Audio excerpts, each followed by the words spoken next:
Normally आफ्नो फोनमा screenshot लिन त सबैलाई थाहा हुन्छ, तर तपाईँले ख्याल गर्नुभएको छ जब तपाईँले स्क्रिनसट लिनुहुन्छ नि त्यस्तो अवस्थामा तलको नेभिगेसन बटनहरू भनेको तलको बटनहरू पनि देखाउँछ अनि स्ट्याटस बारमा तपाईँको wifi Bluetooth with battery percentage अनि त्यसपछि टाइम सबै देखाउँछ र गन्जमोल जस्तो देखिन्छ हो।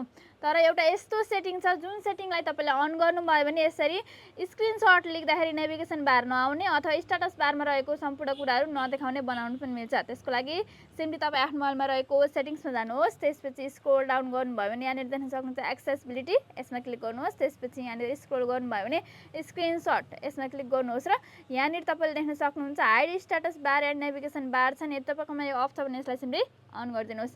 त्यसपछि सिम्पली तपाईँले यहाँनिर स्क्रिनसट लिनुभयो भने यहाँनिर देख्न सक्नुहुन्छ नेभिगेसन बार भनेको तलको 3वटा बटन पनि छैन अनि स्ट्याटस बारमा रहेको वाइफाई ब्लुटुथ तथा ब्याट्री पर्सेन्टेजहरू पनि देखाइरहेको छैन। एकदमै मजाको फिचर प्रयोग गरेर हेर्न सक्नुहुन्छ।